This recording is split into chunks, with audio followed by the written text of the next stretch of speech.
Sino po siya, Tatang? Siya ang taong nagpatahimik sa magulong mundo ko. Mahal niyo siya. Hindi lang mahal, siya ang hugis ng paninindigan ko. Huwag mong pilitin, pakinggan mo yung luwad. Bakit parang may kwento talaga siya? Kasi bawat hugis may pinanggalingan. Parang tayo rin. Madaming galit sa taong ito dahil sa kanyang galing. Oo, kahit AI lang to, tiyak may mag-report naman. Truth hurts, ika nga. Isa to sa hinahangaan ko na tao. Ako din kasi may paninindigan at may isang salita. Kaya mahal to ng mga tao. Kaya nasasaktan talaga ako sa sinapit niya ngayon. Carmen bahala sa kanila. Doble ang balik. Kahit AI lang to, sana masaya siya. Pero yung mga basher, galit at baka report pa. Anong himala ito? Paano nangyari ito? Ito na ba ang alamat?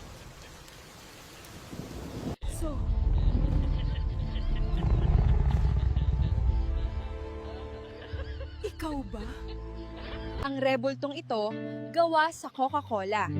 Pero, simbolo ng tibay at pagbabago. Tinatawag siyang legend ng karamihan. Baka magalit naman kayo, AI lang to.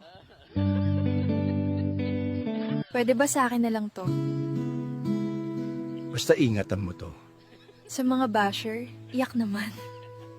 Lolo, ikaw gumawa nito? Oo ha, galing puso. Ang galing mo, Lo. Alam nyo ba na itong taong ito ay napakaraming natulungan. Kaya marami ang bilib sa kanya. Kahit tapos na ang termino, hindi pa rin nakakalimutan ng masa. Yan ang tatak Dow 30. May magagalit na naman kahit AI lang to. Masakit ba sa mata? Okay. Grabe, may rebulto sa gitna ng gubat. Kilala niyo ang bato? Paki-comment naman. Aga mo? Hala, si Dow 30, yan ang alamat sa ating bansa.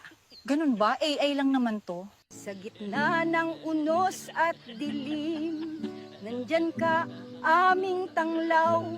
Sa iyong mga salamat, Duterte, sa iyong malasakit, paglilingkod na walang kapantay. Kayo, suportado nyo pa rin ba siya? Kaya nyo ba siyang ipagmalaki at ipagtangol sa ibang tao? Ito lang masasabi ko sa inyo, mahal na mahal ko ang taong ito. Dahil sa kanyang prinsipyo at talino. Nagpapasalamat talaga ako sa taong ito dahil sa pre-college tuition, sa panahon niya nakapagtapos ang anak ko. Tapos sasabihin na naman na iba dyan na hindi daw si Dow 30 ang gumawa.